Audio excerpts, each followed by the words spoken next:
एक अनाथ लड़का था जिसका कोई दोस्त भी नहीं था।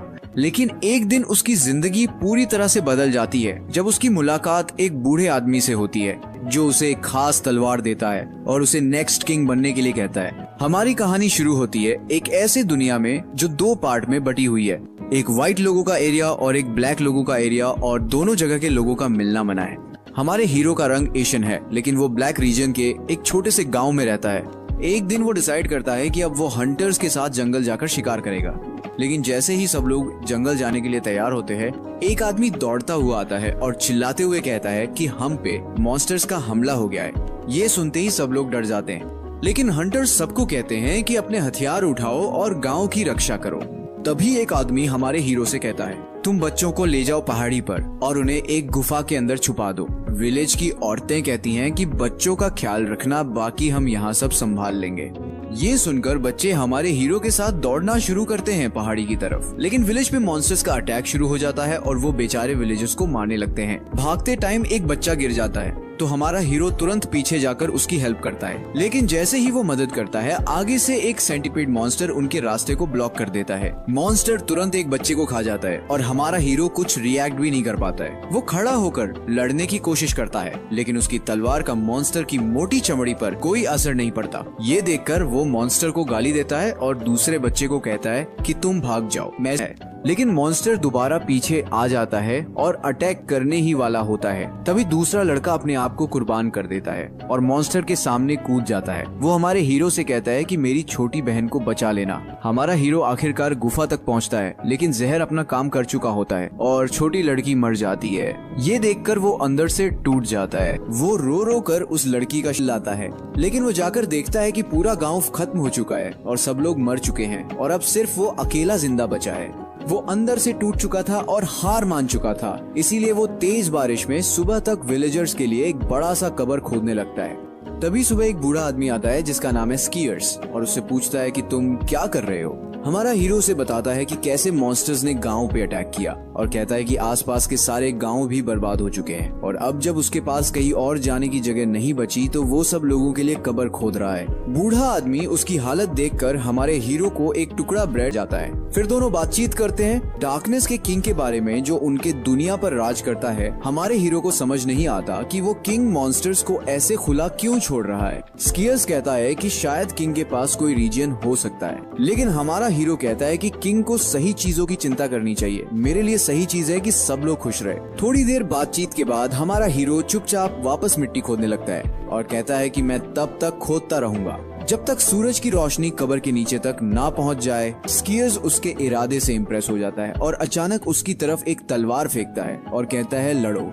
शुरू में हमारा हीरो सोचता है कि स्कीयर्स चाहता है कि वो मजबूत बने और अपने लोगों के लिए लड़े, लेकिन स्कीयर्स तुरंत मना कर देता है। वो ऐसा बिहेव करता है जैसे वो हमारे हीरो को मारना चाहता हो और कहता है कि डार्कनेस का किंग किसी को भी जब चाहे मार सकता है और मैं भी कभी किंग बनने का कैंडिडेट था और अगर तुम सिर्फ रोकर मिट्टी खोद कर जाना बेहतर है। स्कीयर्स के वर्ड्स ने हमारे हीरो के अंदर एक आग सी लगा दी। अब हमारा हीरो डिसाइड कर लेता है कि चाहे वो किंग बने या ना बने, लेकिन वो लोगों के चेहरे पे मुस्कान से तलवार गिरा दी और वो एक आम सा दिखने वाला फाइट जीत गया। स्कीयर्स जोर से हंसने लगता है और घुटनों पे गिर जाता है। वो कहता है कि अब टाइम आ गया है कि मैं स्वर्ग जाऊं या शायद नर्क। तब वो अपनी असली पहचान रिवील करता है।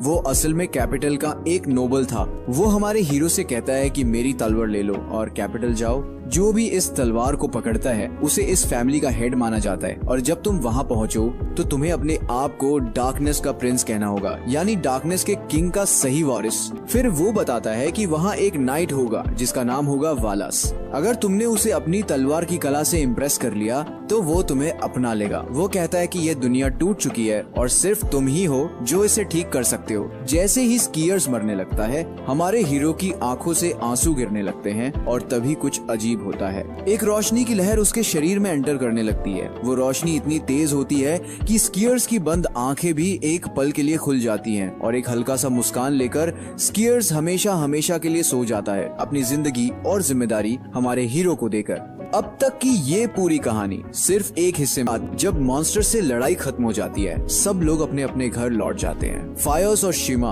अपने छोटे भाई थियो के साथ एकदम ब्लैक क्लोवर के वर्मिलियन सिबलिंग्स जैसे लगते हैं। ये तीनों डिस्कस करते हैं कि क्वीन वजह से वो अपनी फुल पावर अनलीश नहीं कर सकती। शिमा सोचती है कि शायद आयरिस जानबूझकर कंट्रोल में है ताकि दुनिया का बैलेंस बना रहे, लेकिन फायोस तुरंत उसे चुप करा देता है और कहता है कि आयरिस का असली इरादा शायद पूरा ब्लैक किंगडम मिटा देने का हो सकता है। तभी एक बूढ़ा आदमी क्वीन आयरिस के पास आता है और उससे उसकी तबीयत और किंगडम के हालचाल के बारे में पूछता है। आयरिस कहती है कि मुझे नहीं पता कि मेरी ताकत अकेली काफी है या नहीं इस बढ़ती हुई डार्कनेस की ताकत के खिलाफ लड़ने के लिए। इसलिए वो उस बूढ़े आदमी से कहती है कि कुछ नए नाइट्स जमा करो और उनकी ट्रेनिंग शुरू कराओ आने वाली जंग के लिए। सीन शिफ्ट होती है। ब्लैक किंगडम में हमारा हीरो जिसे स्कीयर्स ने अपनी तलवार दी थी, अब उसी तलवार को पकड़ के कैपिटल उसे जमीन पर गिरा देता है। तभी हमारा हीरो बोलता है कि मैं हूँ Prince of darkness, king of darkness का असली वॉरिस। ये सुनकर वैलस शॉक हो जाता है और फिर वो हमारे हीरो से माफी मांगता है और कहता है कि चलिए मैं आपको मैंशन ले चलता हूँ। सीन शिफ्ट होती है वापस व्हाइट किंगडम में, जहाँ क्वीन आयरिस प्रोजेनिटर रूम के सामने प्रार्थना कर रही होती है उसकी प्रोटेक्शन मांगते हुए। थोड़ी देर बाद शीमा भी आती है और दोनों ब्लैक किंगडम के इंक्रीजिंग अटैक्स पर बात करती है। शीमा सोचती है कि क्या पूरा ब्लैक किंगडम प्रोजेनिटर रूम पर कब्जा करने का सोच रहा है, पर आयरिस कहती है कि ब्लैक किंगडम के लोग भी हम जैसे ही हैं, सिर्फ किंग ऑफ डार्कनेस ही सब कुछ बर्बाद कर रहा है, अपने लोगों के लिए भी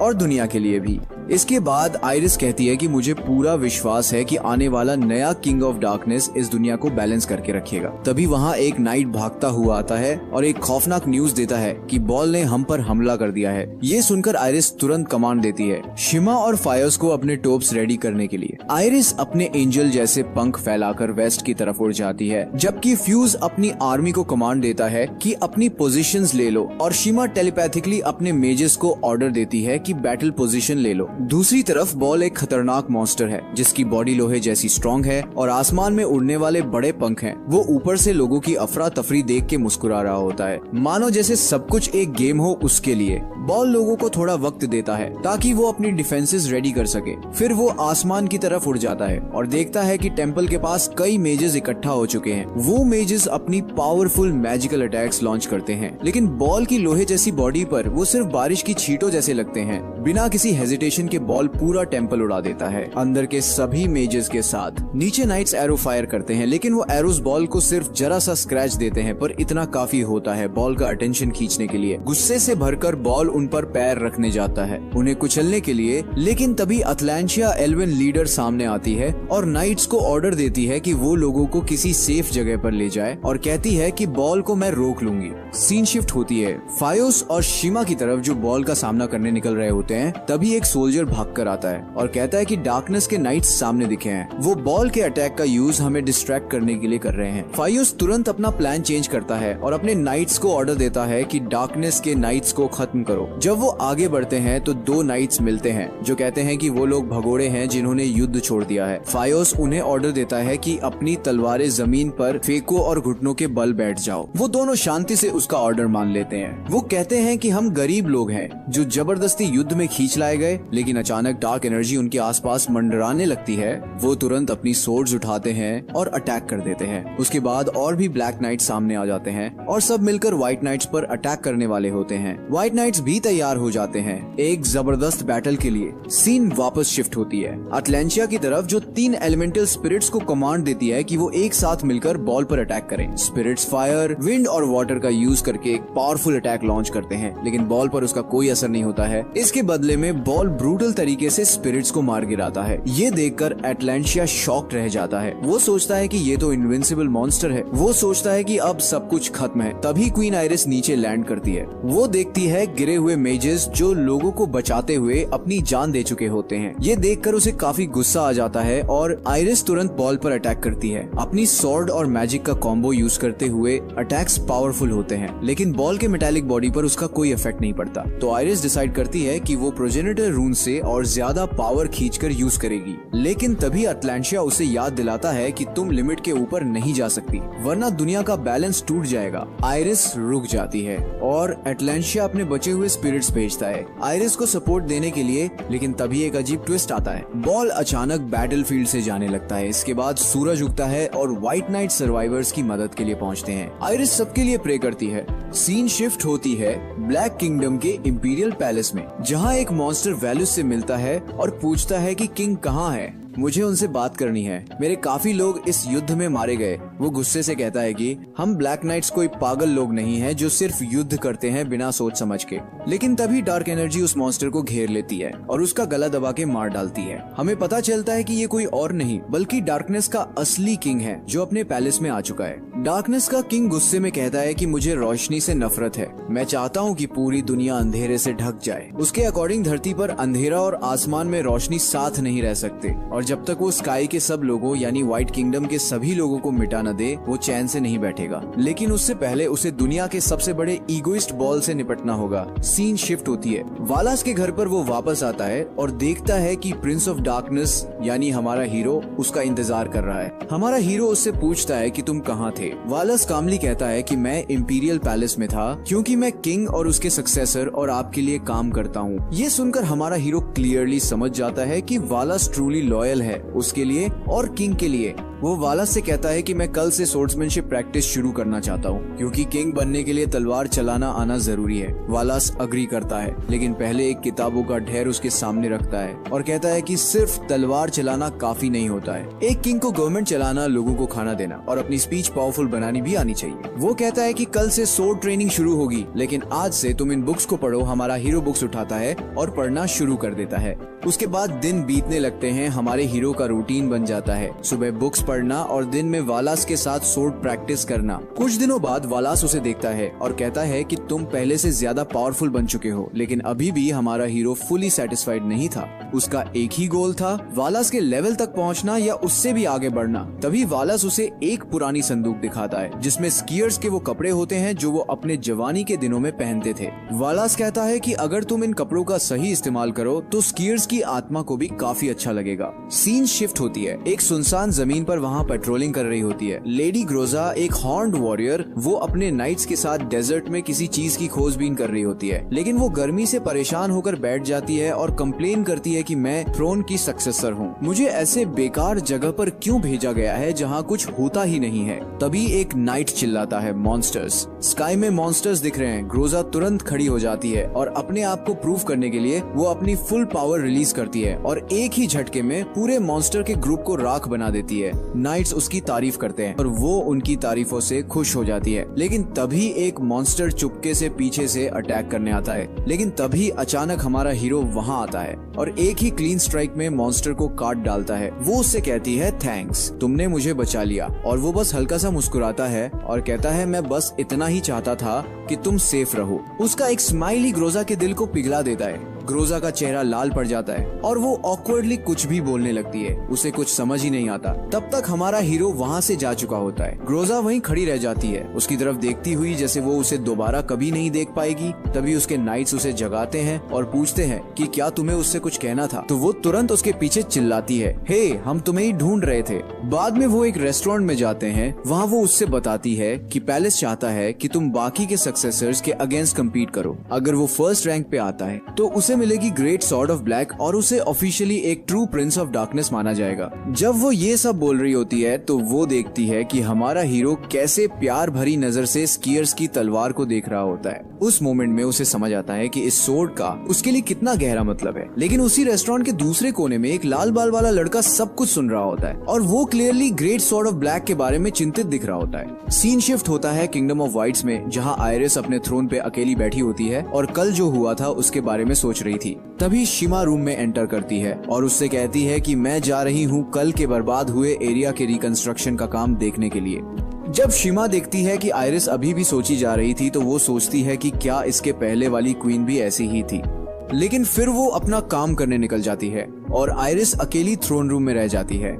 अब सीन फ्लैशबैक में जाता है। पास्ट में जब आयरिस और शिमा दोनों थ्रोन के लिए कैंडिडेट्स थे तब आयरिस बहुत चीयरफुल थी, जैसे एक प्यार में डूबी लड़की। प्रेयर के बाद प्रोजेनिटर रूम के सामने वो बात करती हैं कि क्वीन बनना क्या होता है। शिमा कहती है कि क्वीन वो होती है जो डार्कनेस के बैलेंस को मेंटेन करती है। ये बहुत भारी जिम्मेदारी होती है। कभी कभी उसे डर लगता है और वो नहीं चाहती कि वो जिंदगी भर के लिए एक ही जगह बंद हो जाए। लेकिन आयरिस चिल मूड में कहती है, हमें क्या, क्वींस रात को छिपकर मजे करते होंगे। उस रात शिमा ने आयरिस को डिनर पर बुलाया था और बोला था कि फायोस भी आने वाला है, लेकिन आयरिस को उसकी बातें अच्छे से समझ नहीं आती। उसने सोचा कि शायद क्योंकि हम लोग काफी टाइम से मिले नहीं थे इसलिए उसने मुझे डिनर पर बुलाया, पर हमें तो पता ही है कि फायोस आयरिस को कितना पसंद करता है और वो आज आयरिस को अपने फीलिंग्स के बारे में बताने वाला होता है। रात को आयरिस उनके घर जाती है सिबलिंग्स दोनों से मिलने के लिए। डिनर के बाद फायोस आयरिस को उसके घर तक छोड़ने का ऑफर देता है। रास्ते में आयरिस कहती है कि उसे लगता है जैसे वो सबके लिए बोझ है, पर फायोस उसे तसल्ली देता है और वो कहता है कि जो जंगली प्लांट्स उसने लाए थे उनका टेस्ट काफी अच्छा था। अपने फीलिंग्स को आयरिस को बताने की जगह ये इडियट सिर्फ प्लांट्स की तारीफ करते जाता है। जब वो उसे घर तक छोड़ देता है तो आयरिस उससे क्वीन ऑफ व्हाइट के रोल के बारे में पूछती है। फायोस को खुद भी अच्छे से पता नहीं होता है इसलिए वो बता नहीं पाता है।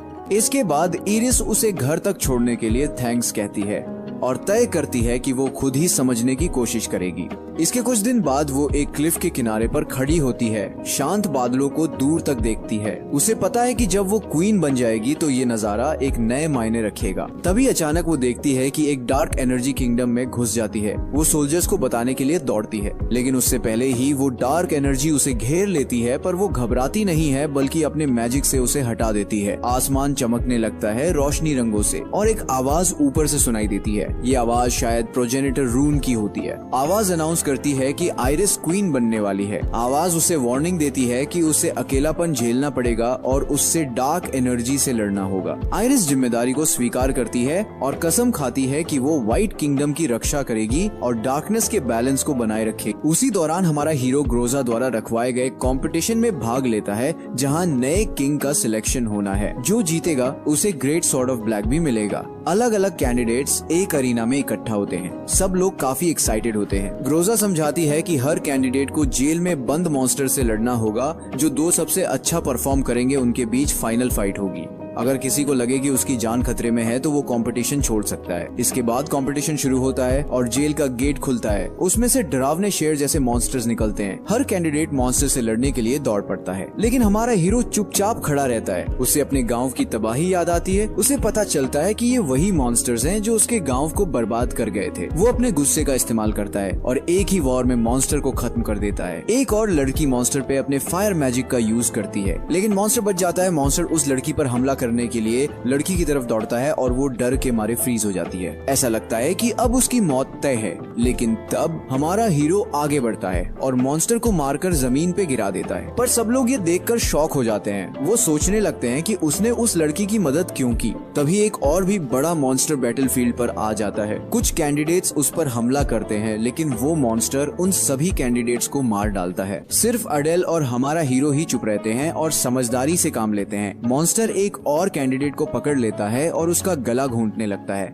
ये देखकर हमारा हीरो मॉन्स्टर की पीठ पर चढ़ जाता है और अपनी तलवार उसके सीने में घुसा देता है। मॉन्स्टर गिर जाता है और बैटल खत्म हो जाती है। एंड में सिर्फ एडल और हमारा हीरो बचते हैं। ग्रोजा अनाउंस करती है कि अब ये दोनों फाइनल डुएल लड़ेंगे जब तैयारी पूरी हो जाएगी। बिल्डिंग के अंदर ग्रोजा सुन लेती है कि अडेल हमारे हीरो से पूछ रहा होता है कि उसने उस लड़की की मदद क्यों की थी। हमारा हीरो कहता है कि उसने उस लड़की की मदद इसलिए की क्योंकि उसे जरूरत थी, लेकिन एडल इस बात को उस नजरिए से नहीं देखता है। वो कहता है कि अगर वो डार्कनेस का किंग बनना चाहता है तो उसे दूसरों की मदद नहीं करनी चाहिए, क्योंकि जब वो मरेगा तो कोई उसके लिए नहीं रोएगा। और ये सब वो अपने एक्सपीरियंस से कह रहा होता है। इस पर हमारा हीरो कहता है कि अगर किंग बनने के लिए लोगों को मारना जरूरी है तो वो अपना अलग रास्ता चुनेगा। इसके बाद उन दोनों के बीच फाइट शुरू होती है। अडेल पहला वॉर करता है, लेकिन हमारा लड़का हर अटैक को स्किलफुली रोक लेता है। दोनों की तलवार चलाने की स्किल बराबर होती है, लेकिन हमारे हीरो के पास मेन कैरेक्टर की ताकत है। वो एक कदम आगे बढ़कर एडेल की तलवार को एक ही वार में उड़ा के दूर फेंक देता है और उसके गले पर अपनी तलवार रख देता है। एडेल पूछता है कि उसने उसे खत्म क्यों नहीं किया। हमारा हीरो कहता है कि वो लोगों की रक्षा करना चाहता है और उनके चेहरों पे मुस्कान लाना चाहता है, ना कि उन्हें मारना। एडेल तुरंत पीछे पलटकर फिर से अपनी तलवार उठाता है और हमला करता है, लेकिन वही फिर से होता है। हमारा लड़का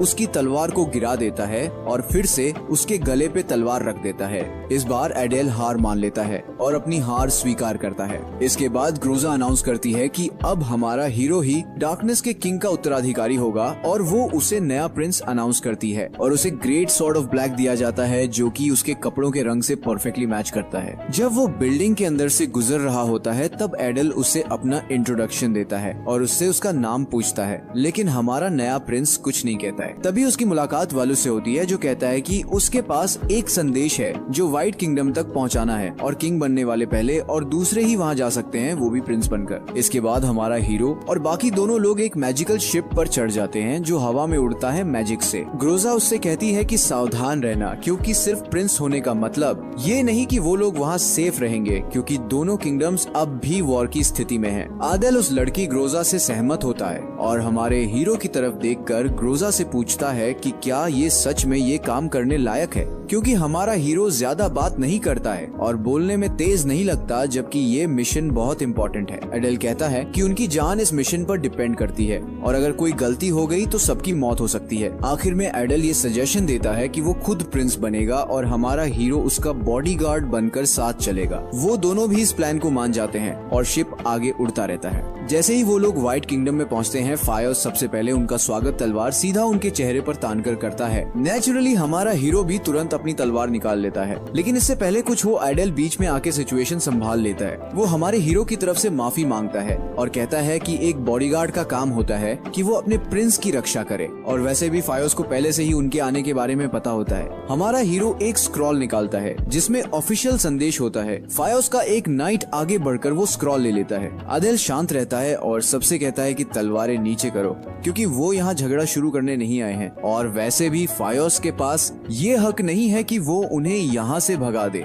फायोस ठंडे अंदाज में कहता है कि वो कह सकता है कि प्रिंस वायलेंट हो गए थे और इसलिए उसे उन्हें मारना पड़ा। एडल शांति से पूछता है कि क्या क्वीन इस बात पर यकीन करेगी। फायोस कहता है कि एक नाइट होने के नाते उसका फर्ज है क्वीन को हर खतरे से बचाना। एडल फिर से समझाने की कोशिश करता है। वो कहता है कि उनके पूरे किंगडम में कोई भी वॉर नहीं चाहता है, सिर्फ उनका किंग पागल हो गया है और लोग कुछ नहीं कर पा रहे, इसलिए वो चाहता है कि कोई नया किंग आए जो डिक्टेटर की तरह ना रूल करे। शायद तब दोनों किंगडम्स एक दूसरे से दोस्ती कर सकें। आडेल की बातें आखिरकार फायोस के दिल तक पहुंच जाती हैं। फायोस अपनी तलवार नीचे करता है और एडेल का नाम पूछता है, फिर क्वीन को इन्फॉर्म करने चला जाता है। जब फायोस उन्हें शहर के अंदर लेकर जाता है तो हमारा हीरो इधर उधर देखता है। वो देखता है कि शहर रोशन है, जिंदा है और उनके किंगडम से काफी अलग लगता है, ज्यादा गर्म और सुंदर सा लगता है। लेकिन साथ ही वो कुछ लोगों की शक भरी नजर भी महसूस करता है जो उन्हें एक आउटसाइडर की तरह देख रहे होते हैं। आखिरकार वो लोग इंपीरियल पैलेस पहुंच जाते हैं, जहां उनसे कहा जाता है कि थोड़ा इंतजार करें। जब क्वीन आइरिस अंदर आती है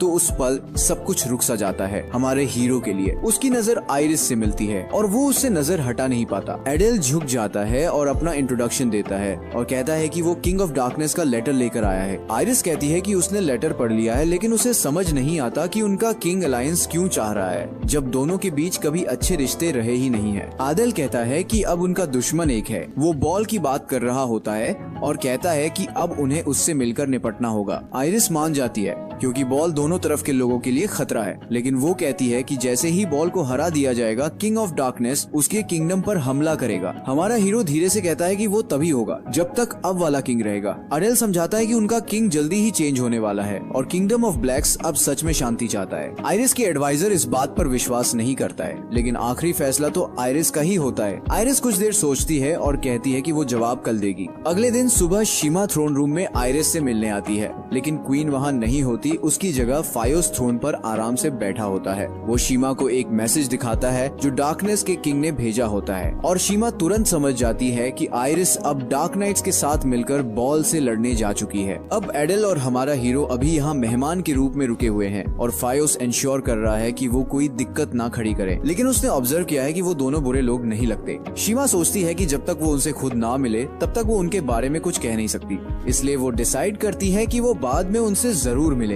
सीन शिफ्ट होता है और बॉल को दिखाया जाता है। बॉल अब किंगडम ऑफ ब्लैक के बॉर्डर पर आ चुका होता है। इस बार शहर की दीवारें मजबूती से तैयार की गई हैं, क्योंकि सबको पता है कि इस बार सामना होगा बॉल से। वालिस सेना की कमांड संभाल रहा है और वो सबको एक जोरदार भाषण देता है ताकि उनका हौसला बढ़ सके। फिर वालिस तलवार लेकर आगे बढ़ता है और सीधे बॉल पर अटैक कर देता है, लेकिन देखने में ऐसा लगता है जैसे कोई मक्खी हाथी को तंग कर रही हो। तभी डार्कनेस से भरे कुछ मॉन्स्टर्स भी उसकी मदद के लिए आते हैं, लेकिन बॉल बॉल उन सबको सिर्फ कुछ सेकंड्स में ही खत्म कर देता है। फिर दूसरी वेव आती है मॉन्स्टर्स की और वो बॉल को किंगडम की आउटर वॉल तक धकेल ले जाते हैं। ग्रोजा के ऑर्डर पर दीवार से बॉल पर तीरों की बारिश होती है, लेकिन एक भी तीर उसको छू तक नहीं पाता है। ग्रोजा खुद भी एक पावरफुल अटैक करती है, लेकिन उसका भी बॉल पर कोई असर नहीं होता। जैसे ही बॉल दीवार के पास आता है, ग्रोजा घबरा जाती है और सीधे दीवार से नीचे कूद जाती है। बॉल अपने बड़े बड़े पंखों के साथ दीवार तोड़ता हुआ अंदर घुस जाता है और सामना होता है वालास और एक और बड़ी मॉन्स्टर की आर्मी। वो लोग उसे मैजिक सर्कल से घेरने की कोशिश करते हैं, लेकिन बॉल आसानी से सारे मैजिक सर्कल्स को तोड़ देता है। तब कुछ मेजेस उसे रोकने में थोड़ा कामयाब होते हैं, जिससे वालास और ग्रोजा को चांस मिलता है अपने स्ट्रॉन्गेस्ट अटैक का यूज करने का। दोनों मिलकर अटैक करते हैं, लेकिन फिर भी बॉल को कुछ नहीं होता।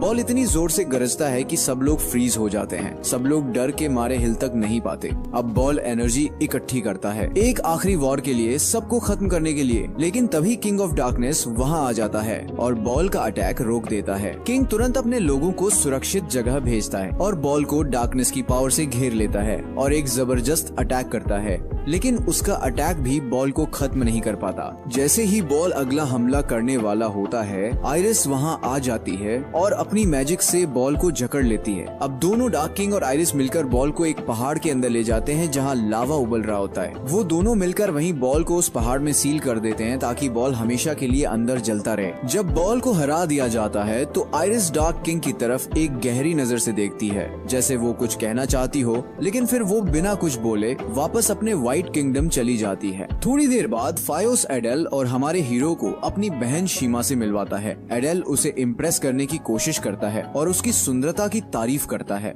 लेकिन शीमा उससे बिल्कुल भी इम्प्रेस नहीं होती। शीमा पूछती है कि क्या ये सच है कि तुम्हारे डार्क किंगडम के लोग वॉर नहीं चाहते। एडेल कहता है कि हाँ ये सच है, लेकिन हम लोग अपने किंग के खिलाफ नहीं जा सकते। हमारा हीरो खिड़की से बाहर देखता है और देखता है कि आइरिस वापस आ रही है। बिना सोचे समझे वो तुरंत दरवाजा खोलकर बाहर दौड़ता हुआ जाता है। आइरिस मुश्किल से खुद को संभाल पा रही होती है, उसमें अब उड़ने की ताकत भी नहीं होती। वो नीचे उतरती है लेकिन गिरने लगती है। तभी हमारा हीरो उसे पकड़ लेता है। वो उसे एक दीवार के सहारे बैठा देता है। तब तक उसके लोग वहाँ पहुँच जाते हैं। आइरिस दर्द में होती है और उसका चेहरा थकान से भरा होता है। सब लोग उसे तुरंत बिस्तर पर ले जाते हैं, लेकिन वो चैन से सो नहीं पाती।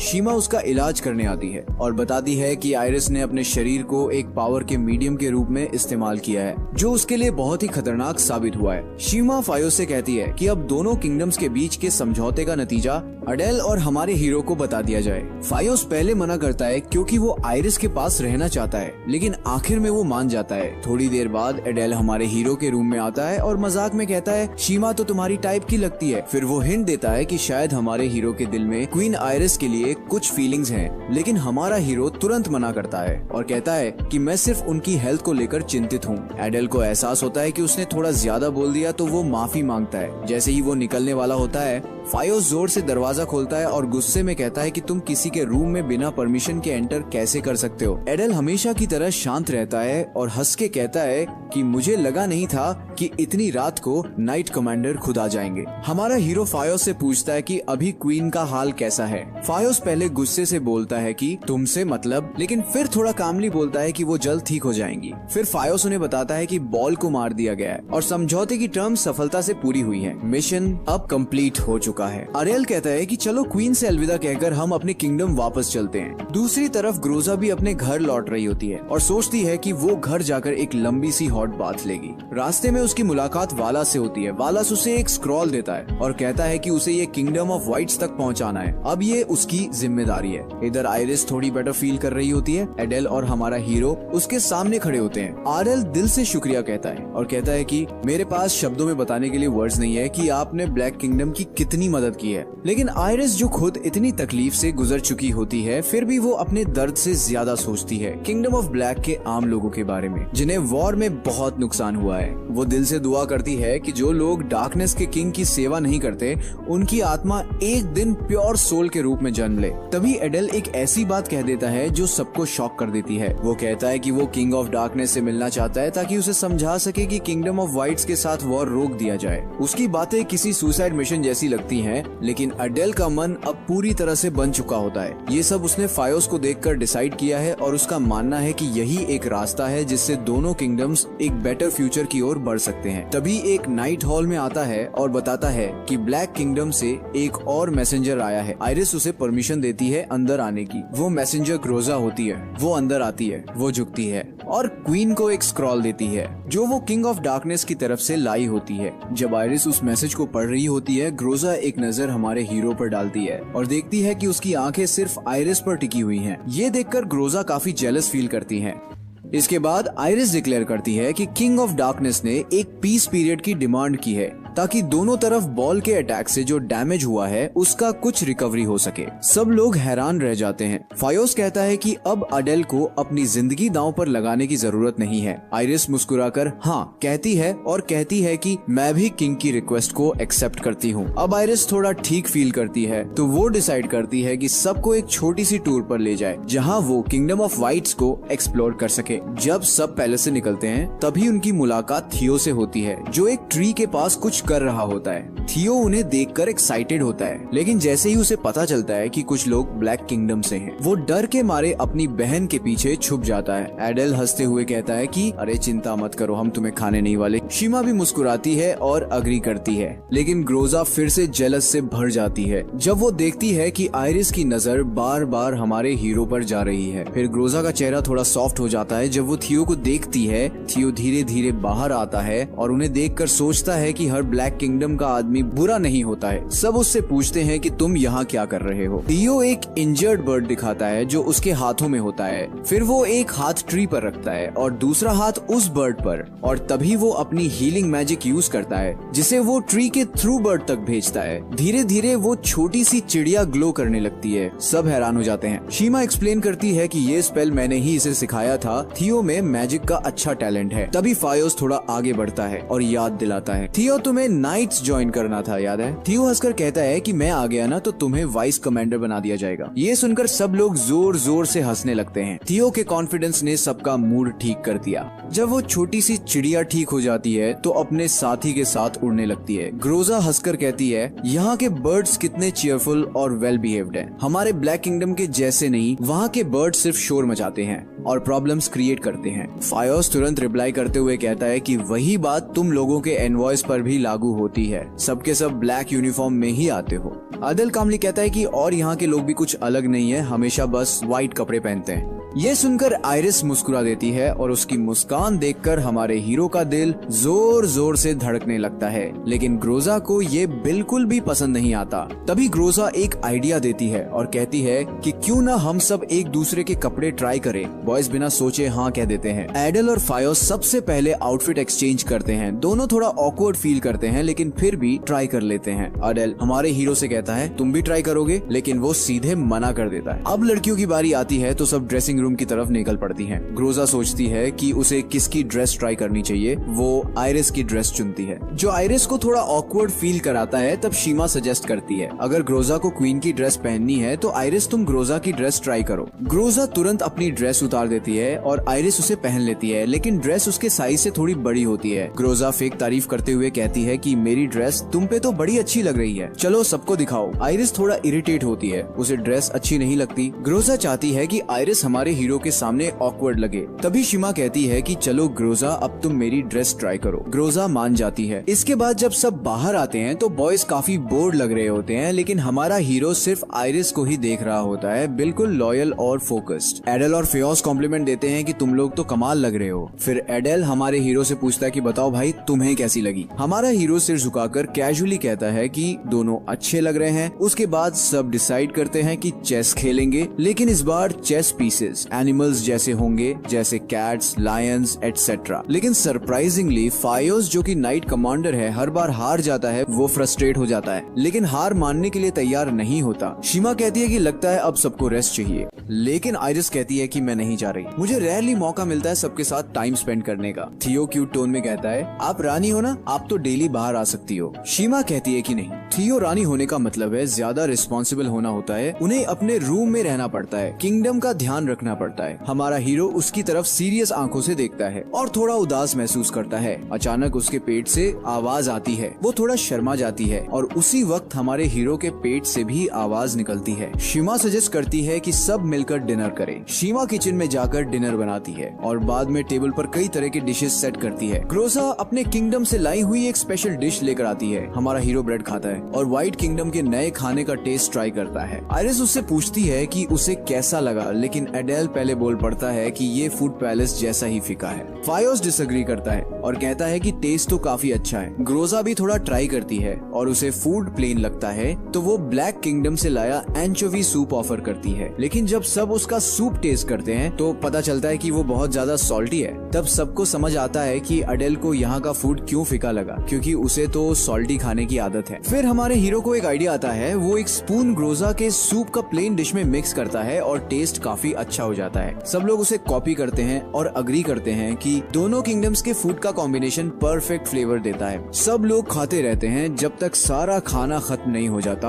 अब सूप बाद के लिए नहीं बचा, लेकिन फायोस कहता है कि उनके पास सूप से भी बेटर चीज है, वाइल्ड ग्रीन्स जो आयरिस खुद कलेक्ट करती है। हमारे हीरो को याद आता है कि उसने ब्लैक किंगडम में भी वाइल्ड ग्रीन्स देखे थे, लेकिन वो डार्क और मुरझाए हुए दिखते थे। वो कहता है कि उसने उन्हें ट्राई किया था, लेकिन यहाँ के ग्रीन्स जो सनलाइट में ग्रो होते हैं वो तो डेफिनेटली ज्यादा टेस्टी होंगे। आयरिस एक्साइटेड हो जाती है और अनाउंस करती है कि सब मिलकर वाइल्ड ग्रीन्स कलेक्ट करने चलेंगे। रात को हमारा हीरो पैलेस के बाहर देखता है, ख्यालों में खोया हुआ। तभी ग्रोजा वहाँ आती है और पूछती है कि क्या तुम्हें कुछ परेशानी है। वो कहता है कि क्वीन मुझे एक नॉर्मल इंसान लगती है। ग्रोजा मुस्कुराती है और कहती है कि तुम भी एक नॉर्मल लड़के हो। उसकी आंखों में वो सब कुछ होता है जो वो कह नहीं पाती, लेकिन वो अपने इमोशंस को साइड में रखकर उसे जेंटली उसके रूम में भेज देती है, क्योंकि अगले दिन सबको मिलकर वाइल्ड ग्रीन्स कलेक्ट करने जाना होता है। सुबह सब जंगल की तरफ जाते हैं और आयरिस एक एक्साइटेड बच्चे की तरह ग्रुप को लीड करती है। वो थोड़ा लड़खड़ाती है, जिसे देखकर सब थोड़े परेशान हो जाते हैं। इसलिए शीमा उसे एडवाइस देती है कि केयरफुल रहो, क्योंकि तुम अब तक फुली रिकवर्ड नहीं हुई हो। लेकिन आयरिस के लिए ये पल उसकी हेल्थ से भी ज्यादा इम्पोर्टेंट होते हैं और वो सबको एक ट्री के पास ले जाती है जो बहुत बड़ा होता है। वो बताती है कि यही वो जगह है जहाँ वो हमेशा वाइल्ड ग्रीन्स कलेक्ट करती है। जब सब लोग काम में बिजी होते हैं, अडेल एक आइडिया देता है, एक कंपटीशन का। वो सजेस्ट करता है कि सब लोग ग्रुप्स में डिवाइड हो जाए और देखें कि कौन सा ग्रुप सबसे ज्यादा वाइल्ड ग्रीन्स इकट्ठा करता है। फायोस अपने मन में सोचता है कि वो आयरिस के साथ टीम बनाएगा और ग्रोजा सोचती है हमारे हीरो के साथ, तो दोनों तुरंत अग्री कर जाते हैं। अब सवाल उठता है कि ग्रुप्स बनाएं कैसे। अडेल कहता है कि ग्रुप्स ऐसे बनाएं जो दोनों किंगडम्स के बीच एक्सचेंज प्रमोट करे, मतलब हर ग्रुप में एक मेंबर व्हाइट किंगडम का और एक ब्लैक किंगडम का हो। ये बात सुनते ही जो लड़के सपने देख रहे थे उनका मूड बिल्कुल बिगड़ जाता है। कंपटीशन शुरू करने से पहले आयरिस सबको केयरफुली वाइल्ड ग्रीन्स प्लक करने की सलाह देती है। वो बताती है कि कुछ ग्रीन्स पॉइजनस होते हैं, इसीलिए सही तरीके से प्लक करना जरूरी है। वो एंजेलिका शूट्स का एग्जाम्पल देती है और कहती है कि इनके ट्रीज काफी पतले होते हैं, आरियाना ग्रांडे जैसे, लेकिन उनके टिप्स पर शूट्स ग्रो करते हैं। वो सबको दिखाती है कि कौन से शूट्स सही होते हैं और बताती है कि अगर वो ज्यादा ग्रो कर जाते हैं तो कड़वे हो जाते हैं, इसीलिए सिर्फ उसी साइज वाले शूट्स प्लक करने चाहिए। उसकी नजर ग्राउंड पर उग रहे फुकी बड्स पर पड़ती है और वो उन्हें भी प्लक करना सिखाती है। आयरिस कुछ वाइल्ड प्लांट्स के नाम लेती है जो किसी ने पहले कभी नहीं सुने होते, तो शीमा डिसाइड करती है कि आयरिस को कंपटीशन से बाहर कर देना चाहिए, क्योंकि अगर वो पार्टिसिपेट करेगी तो बाकियों का हाथ।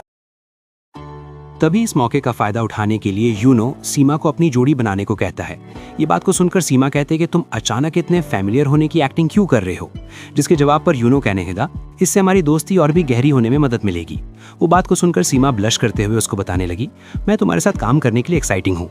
इसी के साथ उनका कंपटीशन भी शुरू हो जाता है, जहां पर थियो और अकीरा एक साथ काम कर रहे थे।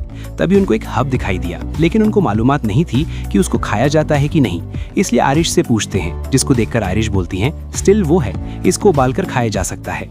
इसे पत्तों के ठीक नीचे से ऊपर खींचे और ये टूट गया, जो देखकर उन दोनों को जलन हो रही थी। सबसे ज्यादा फ्यूज को हो रही थी, क्योंकि उसने अपनी सोट को पकड़े हुए था। अगले सीन में हम उन सबको एक साथ देखते हैं, जहां पर आयरिस इतनी सारी हब को देखकर कह रही थी, लगता है तुमको काफी कुछ मिला है। तुमको तो काफी सारे break and fiddle, dell news plant and lily, और यहाँ तक कि तुमको स्टिल में भी मिला है। उसको इतना खुश होता देखकर अकीरा भी काफी खुश हो जाता है, लेकिन निजुको का बांध टूट रहा था। फिर आयरिश यूनो की टीम के हब को देखती है, जिसमें काफी सारी फूली हुई कलियां थीं। उनमें से कुछ तो थोड़ा थोड़ा खिलने लगे थे। जिसके बाद फ्यूज की बारी आ गई, जिसके बकेट में कोसी था, पर इन हब में पॉइजन होता है। अगर वो लोग श्योर नहीं थे तो उनको इसके बारे में आयरिश से पूछना चाहिए था। तभी यूनो कह रहा था, खैर, ऐसा लगता है कि हमको सबसे ज्यादा हर्ब मिला है। जो सुनकर अकीरा कहा, उससे पहले हमें गिन लेना चाहिए। उसको गिनने के बाद मालूम होता है कि अकीरा की टीम जीत गई, जिसकी वजह से यूनो निराश हो चुका था।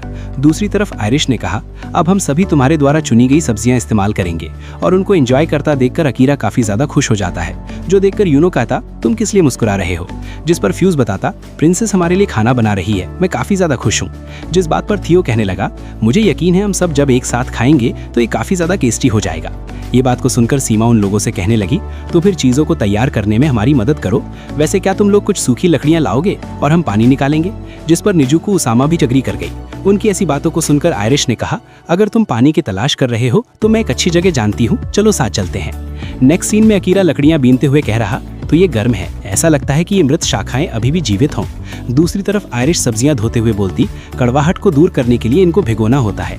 जो सुनकर सीमा निजुको से कहती, हम अपने किंगडम में इसको इसी तरह तैयार करते हैं। जिस पर निजुको बताते, हमारे किंगडम में उन्हें रात भर भिगोना पड़ता है, जब जाकर वो खाने लायक होते हैं। ये कहने के बाद वो दोनों वहाँ से चले जाते हैं। अगले सीन में यूनो कह रहा था, अरे ये काफी अच्छा होना चाहिए। ये बात को सुनकर फ्यूज कहता है कि नहीं, ये अभी काफी नहीं है, हमें कम से कम इतना तो चाहिए, वरना आग तुरंत बुझ जाएगी। जबकि अकीरा को याद आता है, हमारे साथ थियो भी था, पर वो कहाँ चला गया? जो सुनने के बाद यूनो कहने लगा, जब तुमने इसकी बात कही है, पर मेरे को नहीं पता कि वो कहाँ चला गया। जी पर फ्यूज बताने लगता है वो कहीं अकेला चला गया। जो कहने के बाद वो तीनों उसकी तलाश करना शुरू कर देते हैं, पर उनको वो कहीं नहीं दिख रहा था। उसी वक्त अकीरा को आयरिश दिखाई देती है, जो देखकर वो थियो को उसके बारे में बता नहीं जा रहा था, लेकिन उसका पैर एक पत्थर से टकरा गया, जिसकी वजह से वो गिरता है। साथ ही आयरिश को भी अपने साथ ले जाता है, पर अकीरा बाहर आते के साथ आयरिश से कह रहा था, थियो मिल नहीं रहा। जिस बात पर आयरिश कहने लगी, अगर तुम थियो की तलाश कर रहे हो तो वो तो पहले ही वापस जा चुका है, क्योंकि उसने ढेर सारी लकड़ियां पहले ही इकट्ठा कर ली थी। तभी उसकी मुलाकात निजुको और सीमा से हो जाती है, इसलिए वो उनके साथ चला गया। लेकिन अकीरा आयरिश को ऐसा देखकर वो पीछे मुड़ते हुए तुरंत माफी मांगने लगा। उसकी ऐसी हरकतों को देखकर आयरिश अपने आप पर गौर करती है कि वो भीग चुकी है और उसकी ड्रेस की हालत कुछ ठीक नहीं, इसलिए वो ये देखकर काफी ज्यादा शर्मा जाती है। पर वो बाहर निकलते हुए बताती, तुम्हारे अंदर थियो की चिंता दिखाई दे रही है। लेकिन आयरिश उसकी ऐसी हरकतों को देखकर ब्लश करते हुए कहती, चलो अब अपने आप को सुखा लो। अगले सीन में यूनो और फ्यूज को थियो, सीमा और निजुको के पास मिल जाता है। कुछ देर बाद वहाँ पर आयरिश और अकीरा भी आ गए, पर फ्यूज उन दोनों को एक साथ देखकर काफी ज्यादा जेलसी फील कर रहा था। तभी निजुको उनकी मदद करते हुए बताती, अब हमें इसे शुरू करना चाहिए। इसी के साथ उन लोगों ने सब्जियां काटी, आग जलाई, साथ ही साथ अकीरा और आयरिश एक साथ खाना बना रहे थे। खाना बनाने के बाद वो सारे खाने को काफी अच्छे तरीके से एंजॉय करते हैं। लेकिन अकीरा की नजर बार बार आयरिश की तरफ जा रही थी, जो देखकर निजुको को काफी ज्यादा गुस्सा आ रहा था, पर वो खाने पर अपना गुस्सा नहीं निकालती और वो लोग खाने को काफी मजे से खा रहे थे। यहाँ सीन शिफ्ट होकर एक प्लेस की तरफ आ जाता है, जहाँ पर यूनो कह रहा था, प्रिंसेस के चालाक सर्वेंट जो बिना किसी कारण के वापस आने को ऑर्डर दे देते हैं। लेकिन अकीरा की नेचर सिर्फ प्रोजेनेटर रूम्स की तरफ थी। तभी फ्यूज ने कहा, तुम किस बारे में बड़बड़ा रहे हो या अपने आप में बात कर रहे हो? जो सुनकर यूने ने कहा, ओ नाइट कमांडर, तुमसे मिलकर अच्छा लगा, क्या तुम मेरे लिए चिंतित हो? जिस पर फ्यूज बताता, मैं काफी ज्यादा चिंतित हूँ कि तुम नीचे काम कर पाओगे कि नहीं। साथ ही साथ फ्यूज ने यूनो के लिए चमकदार सोड का इंतजाम भी करवा दिया था और उन वॉरियर के हाथों में अकीरा की सोड भी थी। ये देखकर यूनो नाखुश होते हुए बोलता, तो पहले एक ट्राई बैग एग्रीमेंट। जिस पर फ्यूज ने कहा, लापरवाह मत बनो। तभी यूने ने कहा, मैंने तुमसे क्या कहा था, क्या ये काम करेगा? जिसके बाद उन दोनों ने अपनी अपनी सोड को अपने पास रख लिया। साथ ही साथ यूनो कहता है कि क्वीन ऑफ लाइट को आखिरी बार अलविदा कहना ही चाहिए। अगले सीन में हम निजुको की फ्लाइंग शिप का सीन देखते हैं, जहाँ पर लाइट वर्ल्ड की सब्जियां रखी जा रही थी, जबकि निजुको कह रही थी, मैं अब और भी ज्यादा अकेली हो जाऊंगी, लेकिन मैं किंग को उसके साथ अकेला नहीं देख सकती, या हो सकता है कि ये पूरी तरीके से काम कर गया हो। दूसरी तरफ वो लोग आखिरी बार अलविदा करने के लिए आ चुके थे, पर वो दोनों एक दूसरे को छोड़ना नहीं चाहते थे। लेकिन वहाँ पर एक एल्डर ने यूनो को मैसेज पकड़ा दिया और उसके बारे में आयरिश बताती, हम व्यापार समझौता चाहते हैं, प्लीज इन मैसेज को अपने किंग तक पहुँचा देना। लेकिन मैंने एक बात क्लियर नहीं की है कि डार्क वर्ल्ड में 2 किंग नहीं हो सकते, पर अभी के लिए वहाँ का किंग ब्लैक सोल वाला है, जिसकी जानकारी हमें अभी तक नहीं मिली है कि वो कौन है। लेकिन जो अगला किंग होगा वो है अकीरा, इसलिए मैं बार बार अकीरा को किंग कह रहा था, पर अब से मैं इसको प्रिंस लाऊंगा ताकि आप लोगों को कंफ्यूजन ना हो। अब कहानी की तरफ बढ़ते हैं। प्रिंसेस की जवाब पर यूनो कहता, जैसा आपकी इच्छा। जिस पर प्रिंसेस बताती, एक बार तुमने ही कहा था, अगर हम दोनों बैलेंस बनाना चाहते हैं और हमारे किंगडम भी एक जैसे हैं, अगर हम एक नया समझौता कर सकते हैं तो मुझे यकीन है। जो सुनकर यूनो कहता, मुझे प्रिंसेस से अलविदा लेनी होगी और इसका यही अंत है। बेशक इस संसार का रूल है, पर यह सच है कि सभी जीवित प्राणी की रक्षा की जानी चाहिए, लेकिन केवल उन लोग द्वारा जिसके पास इनक्रेडिबल स्ट्रेंथ हो। जिनके पास ये नहीं है, उनके लिए परंपरा रूल है जो उनके सिर पर लहरा रहा है। ये व्हाइट लोगों के लिए ठीक होना चाहिए। प्रचुर मात्रा में सोल और प्रोजेनेटर रूस के बदौलत उन्हें भरपूर जीवन का वादा किया जा सकता है, लेकिन हम जो जमीन पर रेंगते हैं वो अलग है और ये तैरता हुआ लैंड हमारे ऊपर लटका हुआ है। हम हमेशा इनकी छाया में क्यों हैं? जिस पर आयरिश बताती, अर्थ और स्काई, डार्कनेस और लाइट के बीच बैलेंस बनाने के लिए, और जब से ये दुनिया शुरू हुई है तब से चीजों का यही तरीका रहा है। तभी यूनो ईवल स्माइल के साथ कहा, इसलिए हम दोनों एक जैसे नहीं हैं और चीजों का तरीका अच्छा है। स्ट्रॉन्ग के लिए कन्वीनियंट स्पेल, तुम्हारी सिंपैथी के लिए शुक्रिया, लेकिन मुझे इसकी कोई जरूरत नहीं है।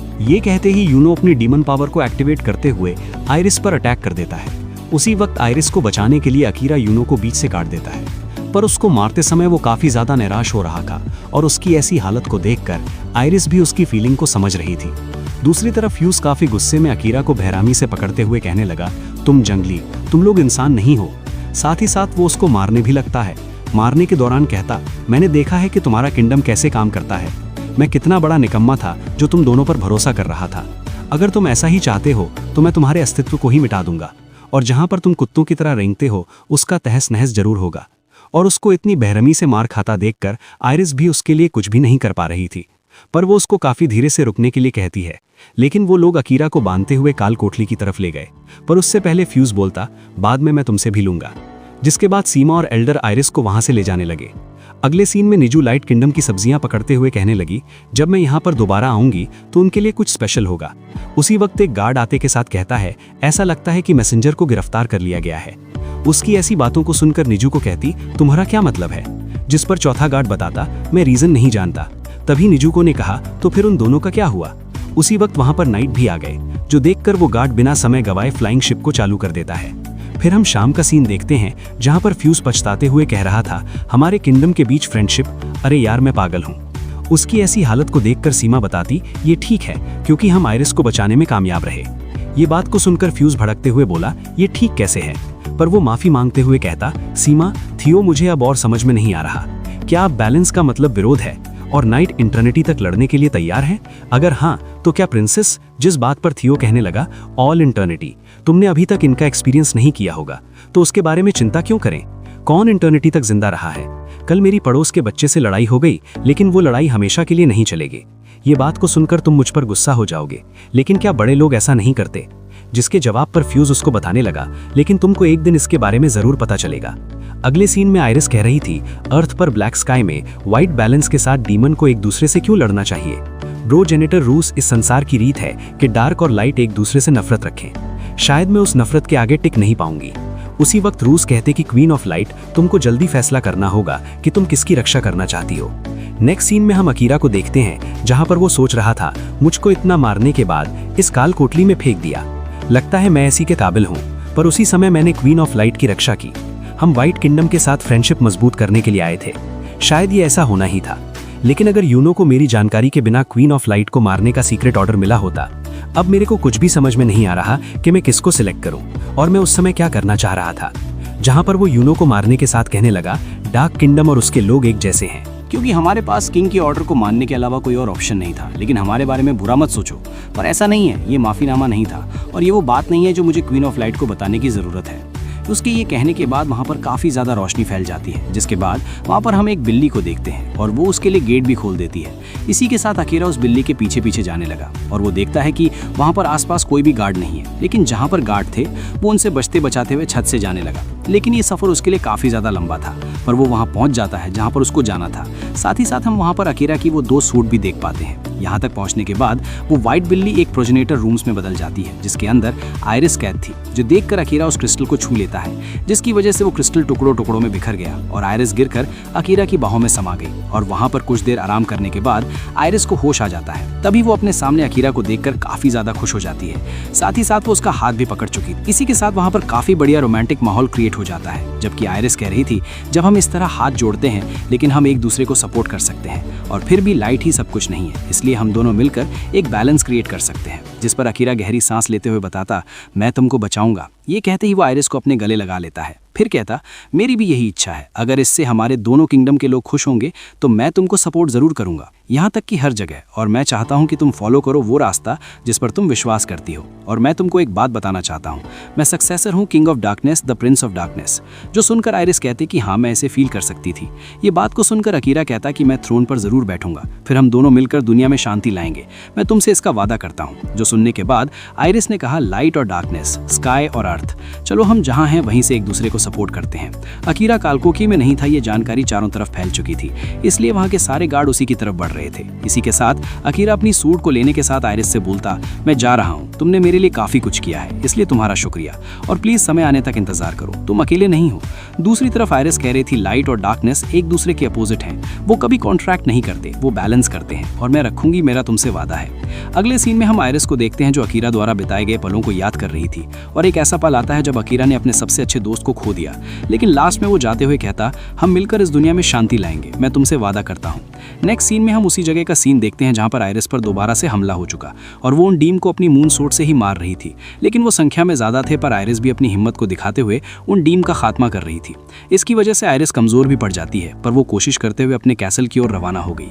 कुछ देर बाद एल्डर कह रहे थे, फ्यूज, मैंने सुना है कि शहर में अंधेरा छा गया है, जिस पर फ्यूज बताता, हाँ बस कुछ ही जगह पर डार्कनेस फैल गया है। तभी सीमा ने कहा, मैंने सुना है कि मैटिस में भी स्काउट्स दिखाई दिए हैं। ये सब सुनकर एल्डर का कहना है, हाँ हम क्या करें, प्रिंसेस या इन हम लोग का एक साथ सामना करें। जो सुनकर आयरिस कहते कि हर चौकी पर निगरानी बढ़ाओ, और जैसे ही हमें पता चलेगा कि डार्कनेस हमला कर रही है, मैं तुरंत बाहर निकल जाऊंगी, वरना इसकी वजह से और भी रेड्स हो सकती हैं। नाइट और मैजिशियन की आर्मी मेन कैसल पर खड़ी होगी, उन्हें किसी भी समय जवाबी हमले के लिए तैयार रखिए, और मैं उन्हें फॉलो करूंगी। जिस बात पर सबने एग्री कर दिया था, पर फ्यूज ने अभी तक नहीं किया था, पर वो कुछ देर सोचने के बाद कहता, प्रिंसेस मैं एक छोटे छुट्टे का अनुरोध करना चाहूंगा। नाइट के लाइट के रूप में क्वीन ऑफ लाइट की रक्षा करना मेरा कर्तव्य है, लेकिन प्रिंसेस पिछली फाइट में काफी बुरी तरीके से थकी हुई दिखाई दे रही थी, जिस पर सीमा बताती, हम उसके लिए वो सब करेंगे जो हम कर सकते हैं। तभी फ्यूज का कहना है, मैं प्रिंसेस की हेल्थ को लेकर काफी ज्यादा चिंतित हूँ, इसलिए मैं इसकी तलाश में निकलना चाहूंगा। जिस बात पर सीमा ने कहा, तुम्हारे चले जाने के बाद नाइट को लीड कौन करेगा? ये बात को सुनकर फ्यूज कहता है कि प्रिंसेस व्हाइट किंगडम की हेल्थ और स्पिरिट है, मेरा मानना है कि उसका इलाज पहली प्रायोरिटी होनी चाहिए। उसकी ऐसी बातों को सुनकर आयरिश कहने लगी, फ्यूज तुमको इसकी चिंता करने की कोई जरूरत नहीं है, मैं आखिरकार ठीक हो जाऊंगी। दूसरी तरफ फ्यूज कुछ कह पाता उससे पहले ही सीमा उसको चुप करा देती है, जिसके बाद आयरिस उनको बताती, प्लीज डार्कनेस के जंग गार्ड्स की तैयारी के लिए नाइट्स को लीड करें और मैजिशियन को स्पेल की प्रैक्टिस पर फोर्स करने के लिए कहो। जिस बात पर सीमा और फ्यूज एग्री कर गए। दूसरी तरफ फ्यूज जाते हुए सीमा से कह रहा था, मैं प्रिंसेस की स्थिति को लेकर काफी ज्यादा चिंतित हूँ। जो सुनकर सीमा कहती, मैं तुम्हारे जाने के खिलाफ हूँ, इस सिचुएशन में तुम अपनी पोजीशन नहीं छोड़ सकते। जिस पर फ्यूज बताता, इसमें ज्यादा समय नहीं लगेगा और मेरे चले जाने के बाद तुम्हें नाइट के बारे में कोई चिंता करने की जरूरत नहीं होगी। तभी सीमा का कहना है, लेकिन कमान को कौन संभालेगा? जिस पर फ्यूज ने कहा, तुम करोगी सीमा। ये बात को सुनकर सीमा कहती कि क्या ये मजाक है? क्या तुम मुझसे ये उम्मीद रखते हो कि मैं चारों ओर सोर्ट चला सकती हूँ? ऐसी बातों को सुनकर फ्यूज बोलता, तो क्या मुझे थियो से पूछना चाहिए? दूसरी तरफ सीमा फ्यूज से कहने लगी, प्रिंसेस इसकी कभी भी परमिशन नहीं देगी, इसके अलावा तुमने उसे ठीक करने का क्या प्लान बनाया है? पर फ्यूज उसको उसके बारे में कुछ भी नहीं बताना चाहता, इसीलिए सीमा नाराज होते हुए बताती, प्लीज किसी भी जल्दबाजी वाले एक्शन से बचो। ये कहते ही वो वहां से चली जाती है। उसकी ऐसी बातों को सुनकर फ्यूज सोच में पड़ गया। फिर हम रात का सीन देखते हैं जहां पर अलांटोसेस की हालत कुछ ठीक नहीं है, जिस पर अग्री करने के साथ फ्यूज अलांटोसेस से कहता, तुम शायद कोई रास्ता जानते होगे। तभी अलांटोसेस ने कहा, मैं एक रास्ता जानता हूं, लेकिन वो खतरनाक हो सकता है। पर जब मैंने देखा था, प्रिंसेस बाम के साथ फाइट करने के कारण काफी ज्यादा थकी हुई नजर आ रही थी, लेकिन ऐसा लगता है कि प्रिंसेस ने फिर से अपनी पावर को हासिल कर लिया है, पर इसे प्रसारित करने वाली मैजिकल नर्व अभी तक ठीक नहीं हुई है। आमतौर पर हमारे पास इलाज करने के अलावा कोई विकल्प नहीं होगा, उन्हें नेचुरली रूप से ठीक करने के लिए प्योर सोल के फोर्स का इस्तेमाल करने की जरूरत है, लेकिन एक ऐसी जगह है जहां पर प्योर सोल की ब्लेसिंग ज्यादा है। पर रास्ता मुश्किल है और उन तक पहुंचना भी मुश्किल होगा। जो सुनकर फ्यूज करने लगा, यहाँ तक कि नाइट ऑफ लाइट के कमांडर फ्यूज के लिए भी, और अलांटो, नहीं करोगे तब तक हमें पता नहीं चलेगा। तभी फ्यूज ने कहा, फिर मैं चाहूंगा कि तुम मुझको रास्ता दिखाओ, और प्रिंसेस मुझको छुट्टी देने के लिए राजी हो चुकी है। जिस पर अलांटिया कहने लगा, ठीक है, फिर मैं तुम्हारी जरूर मदद करूंगा। दूसरी तरफ सीमा अपने मैजिशियन के साथ कुछ समन करने की कोशिश कर रही थी। साथ ही वो कहती, 7 पावर में से एक केज ऑफ अफेक्शन, और इसकी वजह से वहां पर काफी बड़ा केज क्रिएट हो गया जो उनको चारों तरफ से घेर लेता है। पर इसका ज्यादा देर इस्तेमाल करने की वजह से सीमा काफी ज्यादा थक गई। पर वो अपने साथियों को बताती, तुम्हें अपना ध्यान नहीं खोना चाहिए, और ये लिंक्ड इनकैंटेशन एक अकेले पर्सन से द्वारा बर्दाश्त की जा सकने वाली एबिलिटी से कहीं ज्यादा पावर रन्स के रूप में हासिल होती है, और जो उसका बैकलैश असर होगा वो हम सबको होगा, इसलिए कोई भी कमी मत छोड़ना स्पेल को क्रिएट करने में। साथ ही साथ डार्कनेस ने फिर से अपना हमला शुरू कर दिया है। केवल वही हैं जो वापस लड़ सकते हैं, क्वीन ऑफ लाइट के वॉरियर। अगर हमें व्हाइट किंगडम की रक्षा करनी है तो हमें एकजुट होना होगा। अब हम इसको एक बार और ट्राई करते हैं। जिस पर सब लोग अग्री कर गए थे। जिसके बाद वो लोग अपने स्पेल को रेडी करने ही जा रहे थे, तभी वहां पर एक गार्ड उनको रोकने के साथ बताता, कमांडर फ्यूज गायब हैं। जो सुनकर सीमा काफी ज्यादा हैरान हो जाती है। अगले सीन में सीमा आरएस से कहने लगी, वो क्या है ना फ्यूज। उसी वक्त आरएस ने कहा, मैंने सुन लिया। ये बात को सुनकर सीमा कहती है कि वो जरूर इलाज ढूंढने गया होगा। अब हम क्या करें? हम यहाँ से किसी को भेजने का जोखिम नहीं उठा सकते, बस हम प्रे कर सकते हैं कि फ्यूज सही सलामत वापस आ जाए। और मुझे इस बात पर अफसोस है, जिस बात पर आयरिस का कहना है, तुम्हारे पास माफी लायक कुछ भी नहीं है सीमा। अब तुम अपने टावर पर वापस जाओ और वहाँ पर अपने मैजिशियन को अच्छी तरीके से लीड करो। दूसरी तरफ हम फ्यूज और अलांटियो को देखते हैं, जहाँ पर अलांटो हैं जो यहाँ से वापस आ पाए हैं। क्या तुम अब भी जाना चाहते हो? जो सुनकर फ्यूज कहता, अब मैं यहाँ तक तो आ गया, पर वापस जाने का मेरा कोई इरादा नहीं है। जिस पर अलांटिया बताता, तो ठीक है फिर चलते हैं। नेक्स्ट सीन में अकीरा सोच रहा था, मैं किसी को बता नहीं सकता कि मैं क्वीन ऑफ लाइट से मिला था। इसके बाद मैं जितनी तेजी से हो सकता था उतनी तेजी से स्काई सब पर कूद गया और मैंने व्हाइट किंगडम को छोड़ दिया। साथ ही मुझे नहीं पता कि यूनो के साथ क्या हुआ और ये इससे जुड़ा है कि नहीं, लेकिन मुझे कैसल में प्रवेश से वंचित कर दिया गया है। पर मुझे ज्यादा असुविधा फील नहीं होती। फिर भी क्वीन ऑफ लाइट आयरिस इतने छोटे कंधों पर अपना इतना सारा बोझ ढो रही है, लेकिन पूरी दुनिया उसको सपोर्ट ना करे, लेकिन मैं उसको सपोर्ट जरूर करूंगा। पर यह सही नहीं है कि उसको अकेले ही इतनी तकलीफ सहनी पड़े। पर अब तुमको बस मेरा इंतजार करना होगा, मैं एक दिन तुम्हारे पास जरूर आऊंगा। इस सोच को लेकर अकेला जमकर प्रैक्टिस कर रहा होता है, जबकि उसको ज्यादा प्रैक्टिस करता देखकर वर्सन बताता, बस ये काफी है। क्या तुम मैसेंजर बनकर अपने मिशन से लौटे थे नए संकल्प के साथ? जिस पर अकेला कुछ देर सोचने के बाद बताता, क्या चीजें जैसी हैं वैसी ठीक हैं? तभी वर्सन ने कहा, अब आखिर तक हमारा व्हाइट किंगडम के साथ कोई भी कनेक्शन नहीं रहेगा। यह है किंग की इच्छा है। जिस बात पर अकेला का कहना है, ऐसा क्यों है? जिसके पास सबसे गहरा डार्कनेस है वही किंग बनता है। ये बात को सुनकर वर्सन कहता है कि हमारे किंग के पास डार्कनेस की पावर का सोर्स है, उनकी इच्छा का पालन करना हमारी प्राचीन परंपरा है। जो सुनने के बाद अकेला कहने लगा, यही दुनिया का दस्तूर है। उसकी ऐसी बातों को सुनकर वर्सन कहता है कि तुमको ऐसी बातों पर ज्यादा ध्यान नहीं देना चाहिए। जो डार्कनेस अपने आप में घिरा हुआ है, अच्छा बुरा सब कुछ, और डार्कनेस कभी नहीं घटना चाहिए। जब तक जगह है इसका विस्तार होता रहेगा। ये संसार के जन्म से ही यही सत्य है। जो सुनकर अकेला कहता, क्या कभी किसी ने इस पर सवाल उठाया? जिस तरह अब ब्लैक और व्हाइट, लाइट और डार्कनेस पक्के तौर पर, अब इसे कौन कह सकता है कि ये सही तरीका है? जिस पर वर्सन बताता, किंग भी शायद यही सोच रहे हों। तभी अकेला ने कहा, मैं आश्चर्यचकित हूँ, शायद खत्म करना और जीतना ये तो और भी बुरा है। अगर डार्कनेस हर चीज को ढक ले तो ये पूरी दुनिया शांत हो जाएगी, लेकिन शायद ये महज एक धोखा है।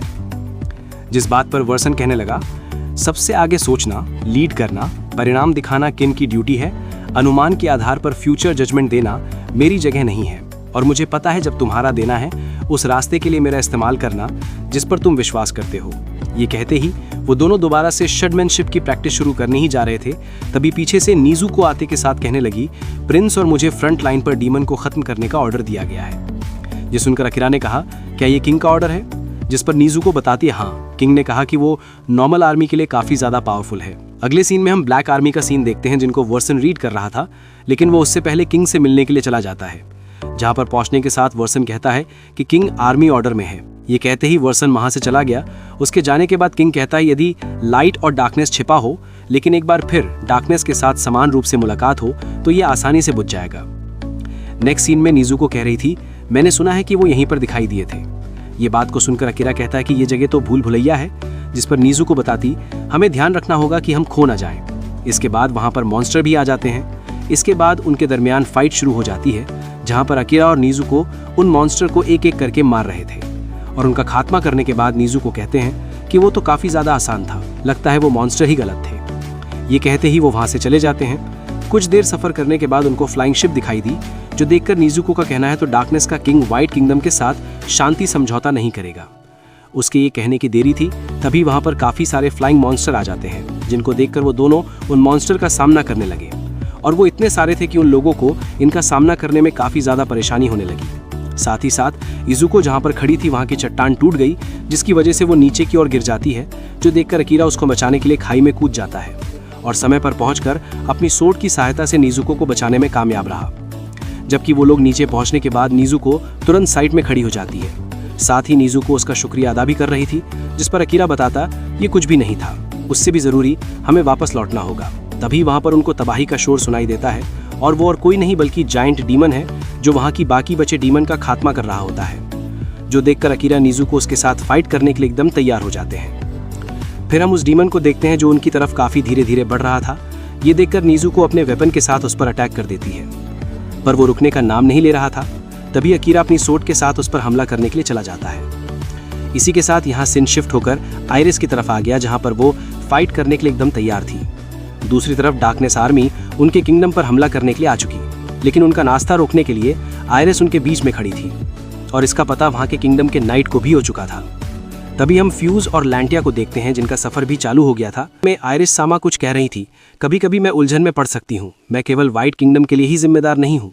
जब मैं क्वीन ऑफ लाइट बनी तो मुझे बैलेंस और भार स्पष्ट रूप से महसूस हुआ।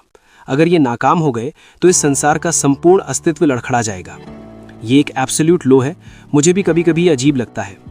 मैं अपने लोगों को डार्कनेस से लड़ने का ऑर्डर देती हूँ, लेकिन मुझे ये सुनिश्चित करना होगा कि इसका अस्तित्व बना रहे। क्या हिस्टोरिकल रूप से ये हमेशा ऐसा ही रहा है? वाइट और डार्कनेस के माध्यम से लाइट और डार्कनेस के बीच बैलेंस बनाए रखें। मैं विश्वास नहीं करना चाहती कि यही मामला है, पर मुझे ये नहीं चाहिए। लेकिन मैं इसे बदल नहीं सकती। सब कुछ मैं अपने दम पर कर सकती हूँ, यहाँ तक कि प्रेजेंट को बनाए रखना है। अगले सीन में हम काफ़ी सारे नाइट को कैसल के बाहर तैनात देखते हैं। साथ ही साथ सीमा कुछ नाइट के साथ बैटल के लिए जा रही थी। तभी सीमा ने कहा, लाइनअप पूरा हो गया है, लेकिन क्या ये काफ़ी होगा? जल्द ही वापस आ जाओ भाई। दूसरी तरफ हम अटलांटिया और फ्यूज को देखते हैं जो केव के अंदर आगे बढ़ते ही जा रहे थे, पर बीच में एक चट्टान उनका रास्ता वहीं रोक देती है। लेकिन अटलांटिया कहता है, 1 मिनट रुको, लगता है इसका इस्तेमाल करने का समय आ गया है। वैसे क्या मुझे तुमको ये दिखाने की ज़रूरत है कि रस्सी का उपयोग कैसे किया जाता है? जिसके साथ ही लांटिया ने एक क्रॉसबो चट्टान में दे मारी। फिर वो धीरे धीरे ऊपर जाने लगा, पर वो बीच में रुक जाता है। लेकिन वो हिलते डुलते हुए दूसरी साइड पहुंच गया और बिल्कुल सेम फ्यूज ने किया। पर वो दूसरी तरफ पहुंचते समय वहां की चट्टान टूट गई। फिर वो गिरने ही वाला था, पर अलांटिया उसको वक्त पर बचा लेता है। इसी के साथ फ्यूज कहता है, इसकी आदत डालने में थोड़ा समय लगेगा। ये कहने के बाद वो आगे की तरफ जाने लगे, पर लांटिया का कहना है, क्या इस बार ये सीधी रही है? पर मैं पूरे रास्ते से नहीं देख सकता। कौन कह सकता है कि ये हमें कहाँ ले जाएगा? चलो सावधानी से आगे बढ़ें। अगले सीन में हम बैटल का सीन देखते हैं, जहाँ पर डीमन और इंसान के दरमियान फाइट शुरू हो चुकी।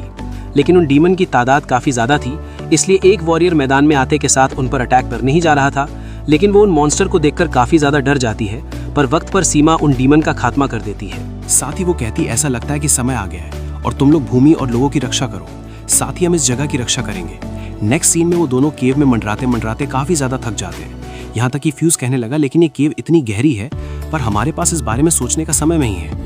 तभी अलांटो लेता है, जिसके बाद उसने अपना हाथ उस केव के अंदर डाल दिया, जिसके बाद वो फ्यूज को बताता, हम हमेशा के लिए चल सकते हैं। ये कहते वो दोनों उस सीक्रेट जगह में एंटर कर गए। फिर बाहर का सीन देखते हैं, जहाँ पर लोग हड़बड़ी में भाग रहे थे, लेकिन एक लड़की के होश उड़ जाते हैं क्योंकि उसके सामने 3 खतरनाक डीम खड़े थे। पर एक नाइट उनका सामना करने के लिए तैयार हो जाता है। यहाँ तक कि वो उस लड़की से कहता है, तुम यहाँ से जल्दी भागो, तब तक के लिए मैं इनको संभालता हूँ। जिसे सुनकर वो लड़की वहाँ से तुरंत भाग जाती है और वो नाइट उन तीनों का अकेले ही सामना करने लगा।